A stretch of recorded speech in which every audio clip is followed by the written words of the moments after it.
नमस्कार, मी पंकज पडवळ, कोण बनेगा नगराध्यक्ष कौल संगमनेरकरांच्या मध्ये आपले सर्वांचे स्वागत करतो। काल आपण काही नागरिकांच्या प्रतिक्रिया जाणून घेतल्यानंतर आज सुद्धा आपण नवीन नगर रोड येथे आहोत। बघूया नागरिकांचं एकंदरीत काय म्हणणं आहे ते। सर नमस्कार। काय वाटतं संगमनेर मध्ये काय होईल यावेळेस? संगमनेरची निवडणूक ही अतिशय खेळीमेळीच्या वातावरणात चालू आहे। आता भारतीय जनता पक्ष, शिवसेना, रिपब्लिकन पार्टी, महायुतीचे उमेदवार आहेत।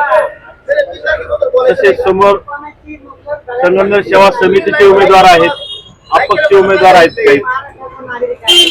आणि या निवडणुकीमध्ये जो तो आपल्या पद्धतीनं आपले विचार मांडत असतो, परंतु संगमनेरची जनता ही अतिशय सुज्ञ आहे। नागरिकांना भारतीय लोकशाही प्रमाणे मत देण्याचा पूर्णतः अधिकार आहे आणि ते वैचारिक पातळीवर मत देत असतात। सध्या महाराष्ट्रामध्ये भाजप, शिवसेना, महायुतीचं सरकार आहे। केंद्रामध्ये इंडिया मोदीजींचं सरकार आहे आणि 2014 पासून मोदींच्या नेतृत्वामध्ये देशामध्ये प्रचंड विकास, गतिशील विकासाचे काम चालू आहे। केंद्र सरकारच्या विविध योजना, राज्य सरकारच्या विविध योजना या शेवटच्या घटकापर्यंत पोहोचत असतात। सर्वसामान्य नागरिक असेल, कष्टकरी असेल, गरीब असेल, यांच्यापर्यंत त्या योजना मिळतात आणि त्या अतिशय पारदर्शीपणे त्या योजनेचा लाभ हा सर्वसामान्य नागरिकांना मिळतो। त्यामध्ये कुठलाही भ्रष्टाचार होत नाही। काँग्रेसच्या कालावधीमध्ये राजीव गांधीच म्हटले होते, त्यावेळेचे तत्कालीन पंतप्रधान, की सरकारने 1 रुपया दिला तर तो खाली 15 पैसे जातो। आता तशी परिस्थिती राहिलेली नाही। म्हणून सर मी तुम्हाला मध्ये एक थांबवतो। मला सगळी परिस्थिती संपूर्णरित्या माहित असून 2024च्या आत्ताच्या मागच्या वर्षीच्या इलेक्शन मध्ये जसं परिवर्तन झालं ते नगरपालिकेत सुद्धा चित्र पाहायला मिळेल का असं तुम्हाला वाटतंय का? संगमनेर तालुक्यामध्ये जे परिवर्तन झालं त्या परिवर्तनामध्ये भारतीय जनता पक्ष, शिवसेना, महायुतीचे उमेदवार अमोल खताळ होते। सर्वांनी एक संघ ताकद लावून आमदार खताळांना आमदार केलं। आता पण सर्व एकत्र आहेत, सर्व लढतायत आणि संगमनेर मध्ये सुद्धा परिवर्तनाची लाट निर्माण झालेली आहे आणि ते परिवर्तन होईल। महायुतीची सत्ता येईल, महायुतीची सत्ता येईल। परंतु तुम्ही जी सातत्याने तांबे घराण्यावरती जी टीका करत होता का ते घराणेशाही चालवताय, 40 वर्ष झाले घराणेशाही सुरू आहे, आम्ही त्या निवडून आता 1च वर्ष झालंय, परंतु तुम्ही सुद्धा उमेदवार तुमच्याच घरातला दिलाय, या घराणेशाहीचा फटका तुम्हाला बसेल का? त्या संदर्भातला विचार हा जनता करेल ना। मी त्यावर प्रखरपणे मत देण्यापेक्षा जनता ही राजा असते, मतदार राजा आहे, मतदार निर्णय करेल ना। आता तुम्ही भाजपचा इथे सिंबल लावलेला आहे, या अर्थी तुम्ही भाजपाचं काम करता, ज्येष्ठतेनुसार बऱ्याच दिवसांपासून करत असावे, परंतु तुमच्यातील काही उमेदवार अपक्ष म्हणून नगराध्यक्ष पदासाठी उभे, ही जी अंतर्गत बंडाळी झाली याचा फटका काही प्रमाणात बसेल? मी आता गेली 35 वर्षापासून भारतीय जनता पक्षाचं काम करतो। या तालुक्यामध्ये, शहरामध्ये भारतीय जनता पक्ष वाढवण्याचं काम माझ्यासारख्या अनेक कार्यकर्त्यांनी केला। मग तो ग्रामीण भागात पक्ष वाढवण्याचं काम केलं, शहरामध्ये पक्ष वाढवण्याचं काम केलं आणि हे काम करत असताना काळाच्या ओघामध्ये अनेक इतर पक्षातील लोक भारतीय जनता पक्षामध्ये आले। शेवटी पक्षाला पण विचार करावा लागतो। विधानसभेत असेल, लोकसभेत असेल, सरकारसाठी आकड्यांचा खेळ चालतो। ज्याच्याकडे बहुमत असतं त्या बहुमताच्या जोरावर सरकार बनतं आणि अशा परिस्थितीमध्ये काम करत असताना काही कार्यकर्त्यांवर अन्याय होतो तर ते पक्ष त्या संदर्भात विचार करेल की निष्ठावान कार्यकर्त्यांना कुठं न्याय द्यायचा, कुठं त्यांना पुनर्वसन करायचं, ते आमचा पक्ष विचार करेल. पण बाहेरून येणारे आयात उमेदवार तुमच्याकडे घेतल्यामुळे पार्टी विथ डिफरन्स म्हटली जाणारी भाजप याच्यात काहीच घोळ होतोय असं वाटत नाहीये तुम्हाला?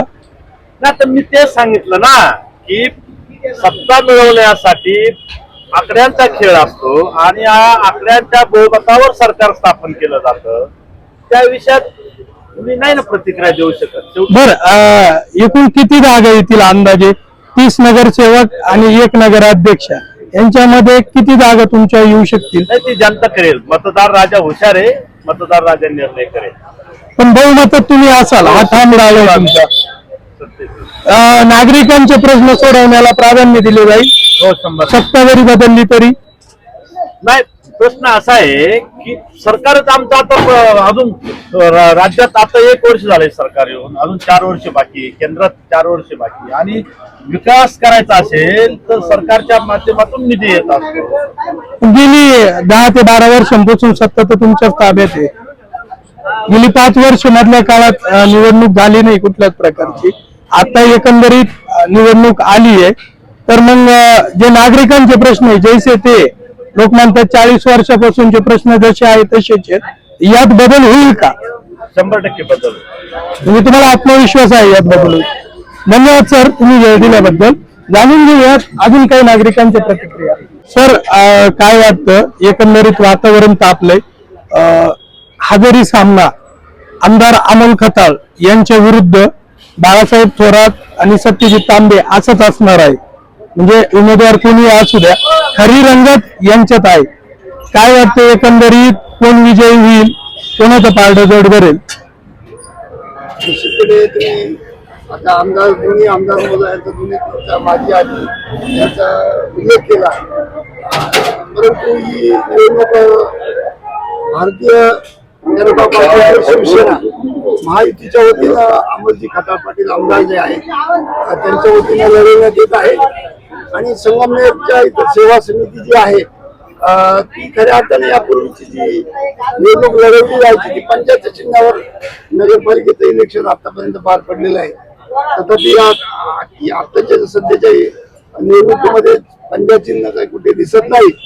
आणि खऱ्या अर्थानं काँग्रेस पक्ष हा केंद्रात इतके वर्ष सत्तेत राहिलेला आहे आणि इथले जे माजी मंत्री महोदय असतील किंवा पुणे असतील ते काँग्रेसचे सेंट्रल कमिटीचे सुद्धा सदस्य आहेत. अशा अवस्थेमध्ये त्यांच्या मूळ गावीच शहरामध्येच पंचायत चिन्हावरती निवडणूक लढत नाही. म्हणजे याचा फटका त्यांना बसू शकतो. नक्कीच पक्षाच्या दृष्टीने तुम्ही जेव्हा राजकारण करता त्या दृष्टीने जेव्हा पाहिलं तर निश्चितपणे पक्षाच्या व्यासपीठावरून ते खरं ते काम त्यांनी करायला हवं होतं. तर पंचायतींनी का बरं टाळलंय ही मोठं कोणच आहे. आणि त्याच अपोजिट बाजूला अमोलजी खताळ यांनी महायुतीचा उमेदवार म्हणून त्या कमळ आणि धनुष्यबाणाच्या चिन्हावर उमेदवार आपले उभे केलेले आहेत. आणि नगराध्यक्षाचा उमेदवार सुद्धा पक्षीय चिन्हावर शिवसेनेचा धनुष्यबाणावर उभे केलेला आहे. हा मोठा फरक आहे.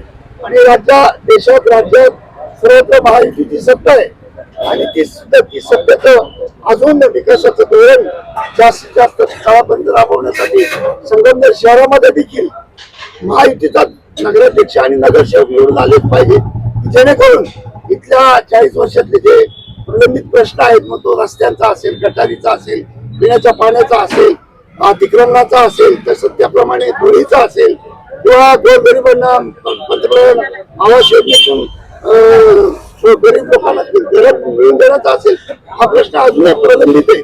आणि तो प्रश्न सोडवण्यासाठी निश्चितपणे माहिती मला एक विचारावंसं वाटतं. डॉक्टर सुधीरजी तांबे त्यांच्यानंतर उदोरगाताई तांबे, आता डॉक्टर मैथिली तांबे, म्हणजे जी घराणेशाहीची परंपरा काँग्रेसची सुरू आहे. तुम्ही 1 वर्षापूर्वी लोकांना सांगून घराणेशाहीच्या विरुद्ध मतदान करा, लोकांनी परिवर्तन केलं, लोकांनी सत्ता तुमच्या ताब्यात दिली.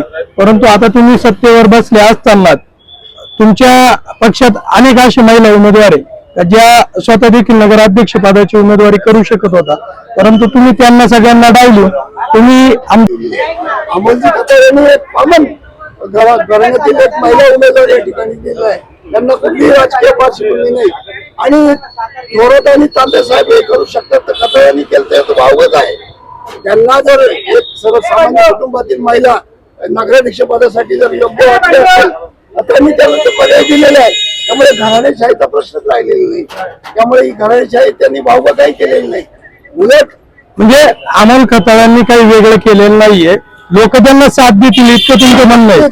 त्यांनी काही कुठली घराणेशाही पुढे नाही, त्या परंपरा असलेल्या काँग्रेस घराणेशाहीच्या अगदी विरुद्ध जाऊन त्यांनी एक सर्वसामान्य कुटुंबातील महिलेला इथं आणलेलं आहे आणि निश्चितपणे त्यांनी एक चांगला पायंडा पाडलेला आहे की कॉमन घराण्यातील एका स्त्रीला या ठिकाणी संधी देऊन नगराध्यक्ष पदासाठी त्यांनी मागणी केलेली आहे, मतदानाची मागणी केलेली आहे आणि त्यांनी घेतलेला निर्णय लोकांच्या दृष्टीने योग्यच आहे.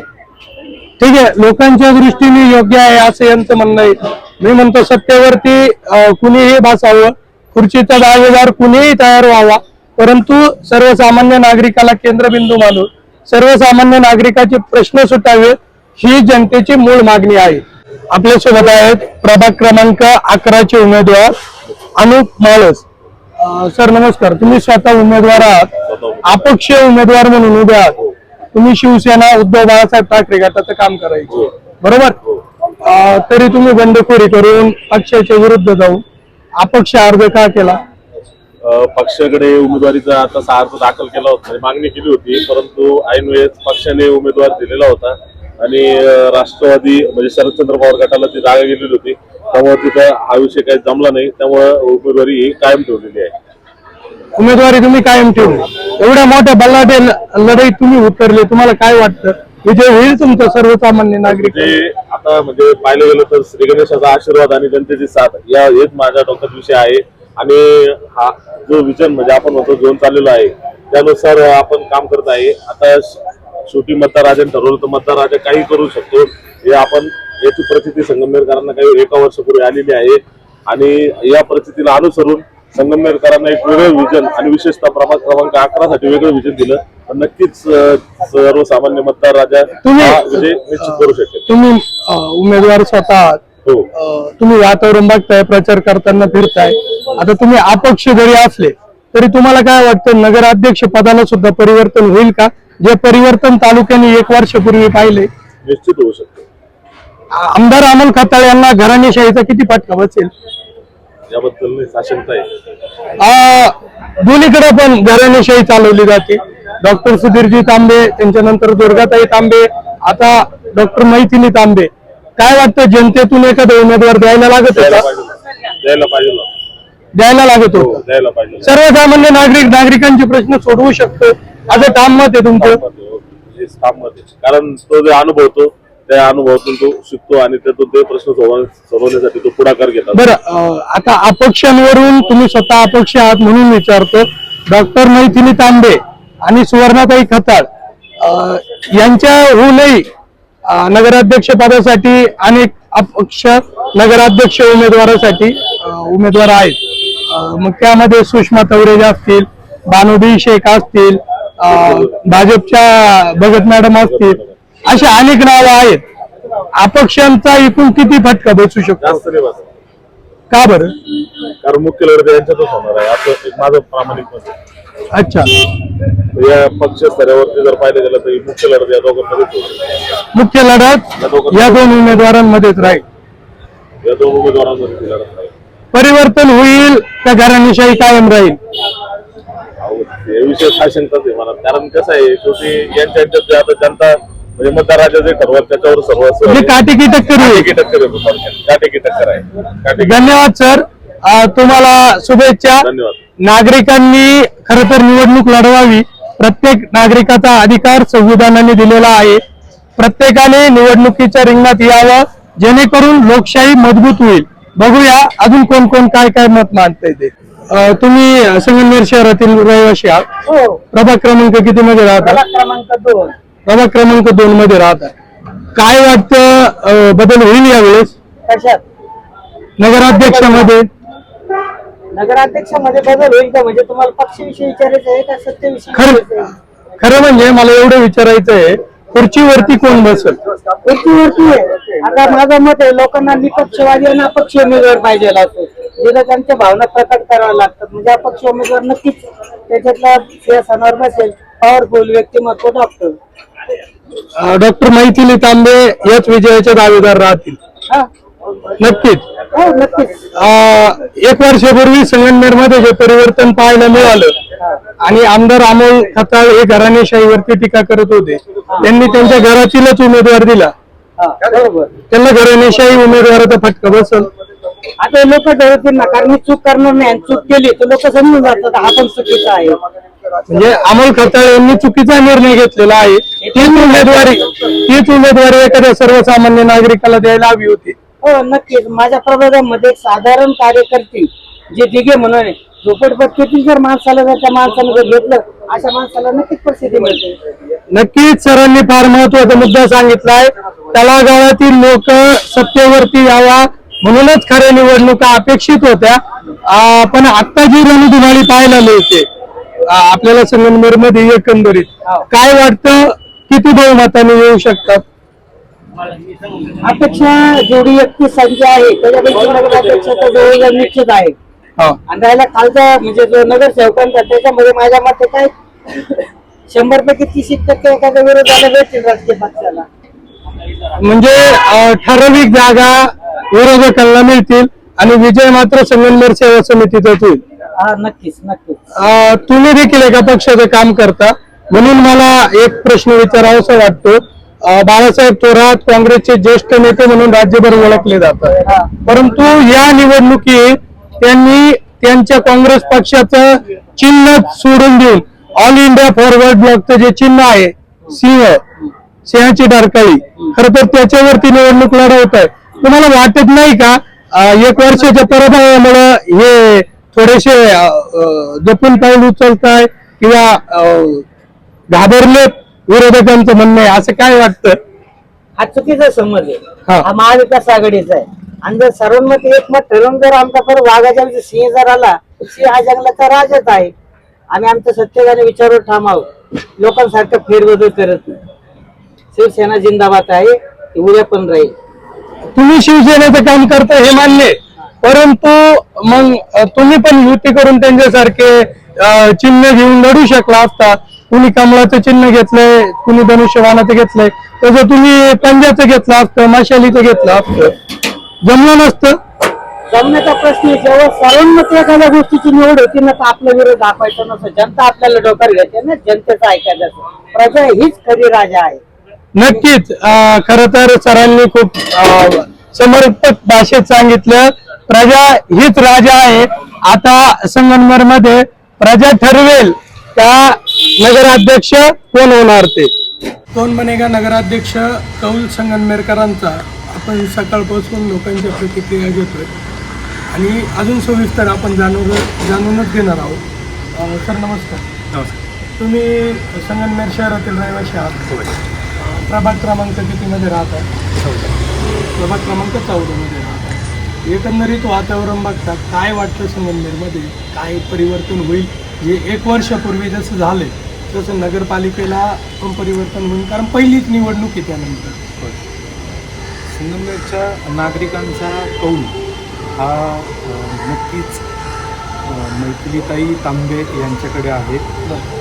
आणि ज्या प्रकारे आत्ता सध्या सत्यजितदादा तांबे यांनी जे विजन मांडलेलं आहे, जे प्रॅक्टिकली लोकांसमोर ठेवलेलं आहे, त्याचा नक्कीच इम्पॅक्ट होईल. म्हणजे जे विजन लोकांपुढे बांधलेलं आहे त्याचं इम्पॅक्ट होईल. परंतु गेली 40 वर्ष एक हाती सत्ता असून हे प्रश्न तेव्हाही सुटू शकत होते जे आज तुम्ही विजनमध्ये मांडताय. खरं तर हे सुटू शकत होते, पण आत्ता ह्या 1 वर्षामध्ये जे काही सगळं स्थित्यंतर घडत आहेत, जे काही सगळं वातावरण आहे गावामधलं, ते एकूण जर बघितलं तर त्याला हा पर्याय लोकांसमोर चांगला आहे. वारंवार आमदार अमोल खताळे यांच्याकडून घराणेशाहीचा आरोप होतो. 40 वर्षाची घराणेशाही आणि सध्या दिलेला एक कॅन्डिडेट फक्त आमदार अमोल खताळे यांच्या घरातील. तुम्हाला काय वाटतं घराणेशाहीचा जो उमेदवार म्हणून दिला इम्पॅक्ट कोणावर जास्त पडेल? लोक नाराज कोणावर आहेत, कोणाच्या घराणेशाहीवर नाराज राहतील किंवा घराणेशाहीचा किती प्रभाव पडेल? खरं तर अमोलदादांनी सुवर्णवहिनींना उमेदवारी दिलेली आहे, पण जे काही विजन मांडायला अपेक्षित होतं ते जरा ग्राउंड रूटचं असणं अपेक्षित होतं, ते तितकंसं ग्राउंड रूटचं वाटत नाही. त्यामुळे मैथिलीताईंचं जे विजन आहे ते ग्राउंड रूटचं वाटतं आणि त्याचा फायदा होतो. परंतु जर आता जशी तालुक्याची सत्ता तुम्ही त्यांच्या हातात दिली, असं जर असं मी तुम्हाला का क्लिअर विचारतो, कारण ते तरुण आहे, घराणेशाहीचा अजून कुठलाही डाग नाही आहे. आता नवीन जरी असले पण मग एक वेळा परिवर्तन करून बघितलं तर असं चालणार नाही का? तांबे आणि थोरात यांच्या घरातला उमेदवार नसेल तर तो विकासच करू शकणार नाही, असं काही नाही आहे. यापूर्वीही लोकांनी भास्करराव दुर्वे नानांच्या नेतृत्वाखाली नूर मोहम्मद शरफुद्दीन शेख या अत्यंत साधी राहणी आणि वैचारिक कार्यकर्त्याला शहराचा नगराध्यक्ष केलेला आहे. आणि नूर मोहम्मद शरफुद्दीन शेख यांनी जे काही काम केलेलं आहे, म्हणजे गावामधल्या ज्या आजच्या ज्या जुन्या गटारी आहेत या त्यांनी केलेल्या आहेत. अग्निशामनची नवीन तेव्हा गाडी उपलब्ध झालेली आहे. त्यानंतर जे एक्सरे मशीन, त्या काळी एक्सरे मशीन संगमनेरकरांच्या सेवेसाठी नूर मोहम्मद शरफुद्दीन शेख यांनी आणलेला आहे. त्यामुळे ह्या गावाचा इतिहास हा आहेच ना. म्हणजे एका मुस्लिम कार्यकर्त्याला इथल्या लोकांनी निवडून दिलं होतं भास्करराव दुर्वे नानांच्या नेतृत्वाखाली. तुम्ही एकंदरीत परिवर्तनवादी चळवळीत काम करता. खरं तर परिवर्तनवादी चळवळीत असं सांगितलं जातं की सर्वसामान्य माणसाने राजकारणात यावं, याने लोकशाही बळकट होईल. परंतु सध्याचं असं चित्र कुठे दिसत नाही. एक परिवर्तनवादी चळवळीची संगमनेरच्या निवडणुकीत काय भूमिका असेल आणि परिवर्तनवादी चळवळीच्या कार्यकर्त्यांना तुम्ही काय आव्हान? खरं तर बघितलं तर या प्रभाग यंत्रणेमुळे सर्वसामान्य कार्यकर्ता हा आता नगरसेवक होणं हे फार अवघड झालेलं आहे. आणि सगळ्यात महत्त्वाचा मुद्दा आहे की परिवर्तनवादी आणि प्रागतिक संघटनांचा एकूण मूल्य आणि तत्वनिष्ठांवरती आज विश्वास आहे. त्यामुळे धर्मांध शक्तींना, जातीय शक्तींना कधीही थारा देणार नाही. नक्कीच तुम्ही जे सांगितलंय ते फार महत्त्वाचं आहे. जातीयवादी आणि धर्मांध शक्तींना थारा देणं हे लोकशाहीसाठी घातक आहे. आता सरांनी ज्याप्रमाणे सांगितलं त्याप्रमाणे इतरही संगमनेरकर बोलत आहेत. आपण त्यांच्याकडून जाणून घेऊया कौल संगमनेरकरांचा. सर धन्यवाद. नागरिकांच्या प्रतिक्रिया जाणून घेताना आपण प्रभाग क्रमांक 8 मध्ये आलेलो आहोत. इथले जे उमेदवार आहेत संगमनेर सेवा समितीचे, आपण जाणून घेऊया एकंदरीत त्यांचं काय मत आहे. सर नमस्कार. तुम्ही याआधी एखादी निवडणूक लढवली की ही पहिली वेळ आहे तुमची? नाही, मी पहिलीच वेळ आहे. माझं नाव श्री गणेश रंगनाथ गुंजाळ. मी प्रभाग क्रमांक 8B मधनं उमेदवारी करतो. हा आमचा प्रभाग आहे. हा पूर्ण नवीन नगर रोड, ताजनेमाळा, गवळणीपुरा, मोमीनपुरा, अभिनवनगर, विद्यानगर हा आमचा पूर्ण एरिया आहे प्रभागामध्ये. इथं 2 पूर्व आणि पश्चिम 2 विभाग आहे आमच्या प्रभागामध्ये. आणि सर्वात महत्त्वाचा समाजाला हा नवीन नगर रोड आहे, हा आमच्या प्रभागामध्ये आहे. तर हा प्रभाग क्रमांक 8 असा गजबजलेला एरिया आहे. तर प्रभाग क्रमांक 8मध्ये मी सेवा समितीकडनं तिकीट घेतलेलं आहे. सतीशदादांचे जे विजन आहे 2.0, या 2.0च्या व्हिजनमध्ये आम्हाला काम करायची दादांनी संधी दिलेली आहे. तर त्या संधीचं आम्ही सोनं करून दाखवणार. आणि प्रभागातले नागरिक जे आहे ते सुज्ञ मध्यर आहेत. त्यांना पण माहिती आहे की मी गेल्या 10-15 वर्षापासून सामाजिक कार्य करत असतो. नवीन नगर रोड मित्र मंडळ नावाने माझं मंडळ आहे. त्या मंडळाच्या माध्यमातून सर्व गोरगरीब जनतेला हॉस्पिटलची मदत असो, रक्तदान असो, कुठं कोणाचे काही प्रॉब्लेम्स असो, तहसीलचे कागदपत्र काढणे असो, म्हणजे छोटे विषय असतात त्या विषयांमध्ये मी मदत करत असतो. त्यामुळे दादांनी म्हणजे थोडक्यात तुम्ही राजकारणापेक्षा समाजकारणाला जास्त महत्त्व देता. एकदम तरुण चेहरा खरं तर संगमनेर सेवा समितीने उमेदवार म्हणून दिलेला आहे. सर हे सगळं चालू असताना एकंदरीत संगमनेरचं जे वातावरण आहे, तुम्ही मुख्य शहरात राहता, तुम्ही उमेदवार म्हणून ह्या निवडणुकीकडं लोकांचे प्रश्न कितपत सोडवले जातील, म्हणजे खरं सांगायचं झालं तर थोडक्यात एकीकडे 1 वर्षापूर्वी परिवर्तन झालं, एकदम अनपेक्षित निकाल होता, पूर्ण राज्याला होता. संगमनेरमध्ये परिवर्तन झालं. आमदार अमोल खताळ म्हणजे एकदम सर्वसामान्य घरातला एक तरुण जो तुमच्यात वयाचा असेल तो आमदार म्हणून निवडून आला, एवढ्या बलाढ्य शक्तीपुढे. त्याचं एक कारण होतं, घराणेशाहीचा सातत्याने आरोप होतोय. सुरुवातीला डॉक्टर सुधीर तांबे, त्यांच्यानंतर दुर्गाताई तांबे, आता डॉक्टर मैथिली तांबे. सर्वसामान्य घरात संधी दिली जात नाहीये. नवीन आमदारांचं म्हणणं आहे लोकांमध्ये प्रचंड रोष आहे, परंतु हे बोलताना त्यांनी त्यांच्यात भाऊजाईला उमेदवारी दिली. परंतु लोकांचं म्हणणं असं आहे, तुम्ही 40 वर्षाची घराणेशाही आणि 1 वर्षाची घराणेशाही यात तुलना करू नका. तुम्हाला काय वाटतं, संगमनेर सेवा समितीला याचा फटका बसेल की तुम्ही विन विन कंडिशनकडे जाल?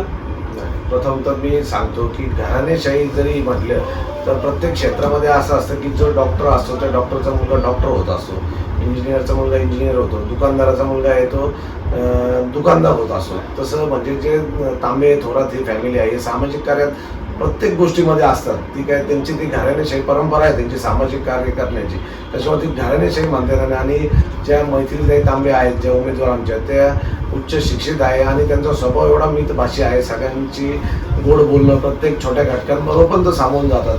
म्हणजे सत्यजित दादांनी ते गुण त्यांचे ओळखले म्हणून त्यांना संधी दिलेली आहे दादांनी.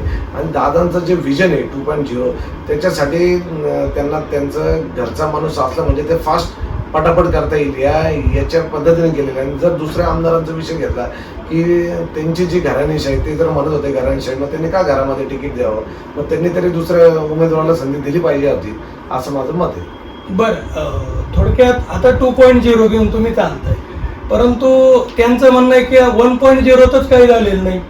म्हणजे संगमनेरमध्ये आजही हॉस्पिटल नाही, संगमनेरमध्ये सगळीकडे घाणी, शाळा बंद पडलेल्या आहेत. काय वाटतं, खरंच असं काही आहे का? पाण्याचा प्रॉब्लेम आहे, असं काही आहे का? नाही, तुम्ही हे सगळं खोटं आहे प्रचार हा. तुम्ही पाण्याचा प्रॉब्लेम हा संगमनेरात एवढं पाणी दिलेले साहेबांनी, निवडण्याची पाईपलाईन थेट साहेबांनी संगमनेरमध्ये आणलेले पाणी. तुम्ही महिलांना हा प्रश्न विचारा ग्राउंड रिपोर्टवर, एवढं पाणी संगमनेर तालुक्याला बाकीच्या नगर जिल्ह्यातले तालुके जर कम्पेअर केलं तर फार पाणी आहे इथं. आणि दुसरं म्हणजे जे रस्ते हे आहेत तर 4 वर्ष झाले हे प्रशासक राज असल्यामुळं तिथे यंत्रणा पोहोचली नाही, कामं झालेली नाही, त्याच्यामुळं आमचा रस्त्यांचा प्रश्न झालेला आहे. ज्यावेळेस आता सत्यजित दादा ज्यावेळेस येतील, आमच्या मैथिली तांबे नगराध्यक्ष बसतील, तर लोकांना पहिल्या वर्षामध्येच कळून येईल की रस्ते कसे होतील, संगमनेरचं क्लीन सुंदर संगमनेर कसं होईल हे तुम्हाला कळलंच आहे. 2.0 मध्ये जे विजनमध्ये मुद्दे दिलेले ते तुम्ही 40 वर्षातही करू शकत होता, बरोबर, परंतु ते झाले नाही, ते या 5 वर्षात पूर्ण होतील. हो, नक्कीच आम्हाला विश्वास आहे सत्यजित दादांवर. हे 5 वर्ष काय, हे प्रत्येक वर्षामध्येच संगमनेरला पहिल्या वर्षातच संगमनेरला कळेल की साहेबांनी सत्यजित दादांनी जे मुद्दे घेतलेले आहे हे कशा पद्धतीने त्यांचे काम चालू करतील. सर्वसामान्य माणसाला केंद्रबिंदू मानून त्याच्या प्रश्नांची सोडवणूक होईल का? हो, नक्कीच आम्ही ग्वाही देतो. तर नक्कीच मी सुद्धा सर्वसामान्य मुलगा आहे, माझे आई वडील शिक्षक आहेत, मी सर्वसामान्य घरातून आहे. दादांनी आत्ता उमेदवार देताना सर्वसामान्य घरातले मुलं दिलेले आहेत इथे, त्याच्यामुळे आम्हाला पण आमच्या सर्वसामान्य लोकांची कामच करायची आहे, त्याच्यामुळं हे नक्कीच होईल कामं ही मी ग्वाही देतो. चालेल, सरांनी तर नक्की आपल्याला ग्वाही दिलेली आहे. माझं पण म्हणणं असंच आहे, तरुणांनी राजकारणात यावा, सर्वसामान्य माणसांनी निवडणुकीत उतरावं, जेणेकरून लोकशाही बळकट होईल. आणि लोकशाही जर बळकट करायची असेल तर सर्वसामान्यांनाच निवडणूक हातात घ्यावी लागेल. बघूया पुढील सविस्तर. कोण बनेगा नगराध्यक्ष कौल संगमनेरकरांचा मध्ये संपूर्ण शहरात आपण फिरतोय. आताच आपल्याला प्रभाग क्रमांक 4 चे उमेदवार प्रवीण कानवडे हे राष्ट्रवादी काँग्रेस अजित पवार गटाचे आहेत. ते जामतराजा मैदान या एरियात भेटलेले आहे. जाणून घेऊया त्यांची प्रतिक्रिया. नमस्कार. नमस्कार. एकंदरीत काय वातावरण आहे संपूर्ण शहरात? शहरात परिवर्तनाची लाट आहे, त्यामुळे वातावरण चांगलं निर्माण झालेलं आहे. तुम्ही खरं तर महायुतीचे घटक आहात, परंतु इथे राष्ट्रवादीने सेपरेट जागा लढवलेल्या आहेत.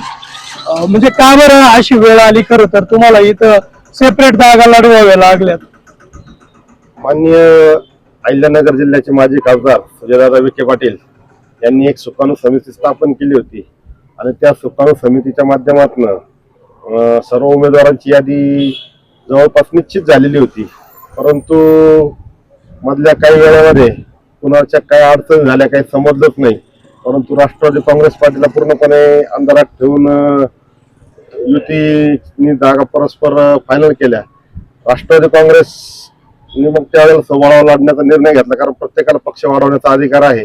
त्यामुळे महायुती जरी असलं तरी आमची एक स्वतंत्र विचारधारा आहे आणि स्वतंत्र पक्ष असल्यामुळे आम्ही आमचं अस्तित्व संगमनेरमध्ये राष्ट्रवादी काँग्रेसचं काय यासाठी आम्ही 9 जागा या ठिकाणी उभ्या केलेल्या आहेत.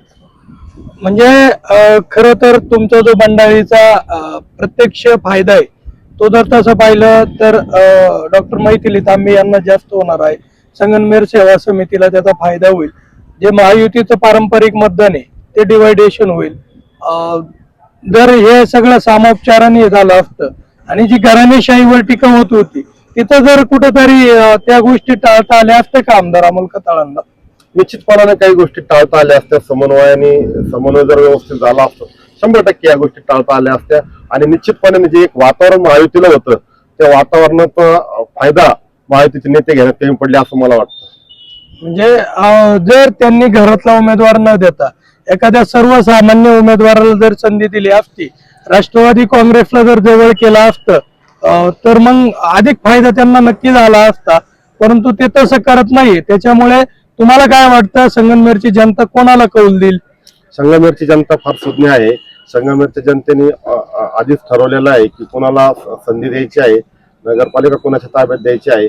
त्यामुळं ह्या गोष्टी संगमनेरचे नागरिक चांगल्या प्रकारे जाणतात. त्यामुळे कुठल्या भूलथापांना संगमनेरचे नागरिक कधीच बळी पडत नाही. एकनाथजी शिंदे महाराष्ट्र राज्याचे उपमुख्यमंत्री आहेत. त्यांची सभा झाली आणि त्यांनी लाडक्या बहिणींना आवाहन केलं. लाडक्या बहिणींचा फॅक्टरी या निवडणुकीत चालेल? कसं आहे, ही नगरपालिकेची निवडणूक आहे. ही निवडणूक स्थानिक प्रश्नाने लढवली जाते. त्यामुळे स्थानिक प्रश्नाला जास्त महत्व राहील या निवडणुकीमध्ये. संगमनेर सेवा समितीने जे 2.0 विजन दाखवले संगमनेरकरांना, खरं पाहिलं तर 40 वर्ष सत्ता त्यांच्या ताब्यात होती. डॉक्टर सुधीर तांबे हे देखील नगर परिषदेचे अध्यक्ष होते. त्यानंतर दुर्गाताई तांबे, आता डॉक्टर मैथिली तांबे.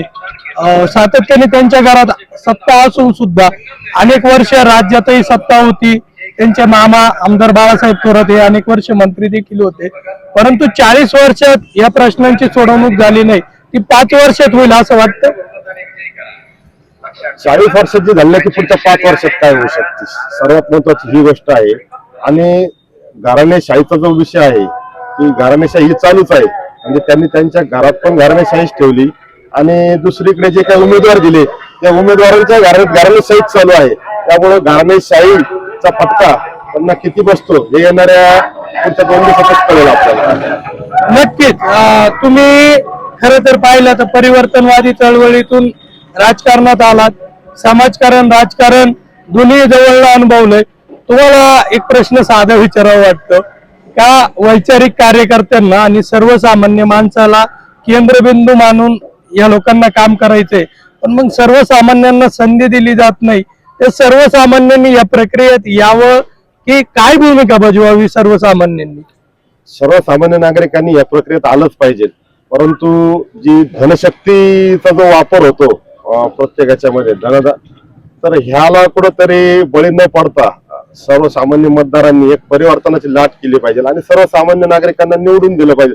तुम्ही उद्या हक्काची जी लोक आहेत, उद्या तुमच्या कुठल्याही संकटामध्ये, कुठल्याही अडी अडचणीमध्ये, कुठल्याही सुविधेच्या बाबतीत नगरपालिका जर आपल्याला एखादी सुविधा पुरवत नसेल या बाबतीत बांधणारा, आपल्या हक्काने आपल्यासाठी लढणारा अशा कार्यकर्त्यांना आपण संधी निश्चितपणाने दिली पाहिजे. धन्यवाद. खरं तर सरांनी आपल्याला त्यांचा वेळ दिला आणि एक गोष्ट स्पष्टपणाने सांगितली का प्रत्येक सर्वसामान्य माणसाने निवडणुकीच्या लढाईत उतरलं पाहिजे. त्याच्यातूनच लोकशाही बळकट होईल. सर, तुम्ही लढताय, तुम्हाला नक्की शुभेच्छा देऊ आणि परत भेटत राहू. धन्यवाद.